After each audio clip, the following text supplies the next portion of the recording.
和諧五四。仲記唔記得咧？半年前我哋喺反國教活動入邊咧，以為已經改變咗歷史，冇呢個國民教育科啦，以為自己咧好似五四運動嗰陣魯迅咁樣講啊，救孩子。但係近排咧喺網上面睇到段消息咧，就發覺原來我哋真係改變唔到歷史嘅，反而係有其他人可以去扭曲歷史。就好似一個訪問入面啦，香港電台記者問咗一個女學生啊，乜嘢係五四精神呢？個女學生諗都唔諗咧，就答係尊重同包容。然後咧鏡頭一轉，就係呢個五四青年節嘅活動入邊一條大大嘅 banner，寫住尊重同包容嚟概括五四嘅精神。咁我哋突然間咧就會發覺，原來唔當權嘅話喺呢個社會係唔可以改變歷史，但係當權者就可以任意扭曲歷史。再睇翻咧教育局有關五四運動嘅網頁啊，內容咧都有講到五四運動一般嘅經過嘅，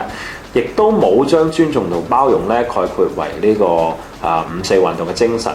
只不過咧入邊咧就輕描淡寫咗一啲比較係激進嘅抗爭手段啦，例如當時學生圍毆政府嘅官員啦，放火燒政府官員嘅大宅啦。不過咧正正係呢啲好激進嘅帶有暴力嘅手段咧，喺當時嘅歷史裏下咗一啲決定性、關鍵性嘅影響，令到政府去改變佢哋嘅態度。讀歷史係應該要齊全，唔好片面嘅，應該要讀晒呢一啲嘅內容先知道歷史嘅真相。如果為咗政治嘅需要而扭曲，只係讀一啲政治正確嘅事，讀一啲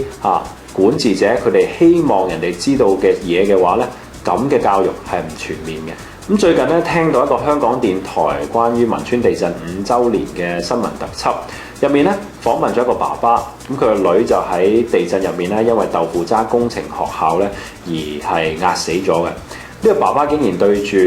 記者講話感謝黨、感謝國，亦都唔想再夢見佢個女。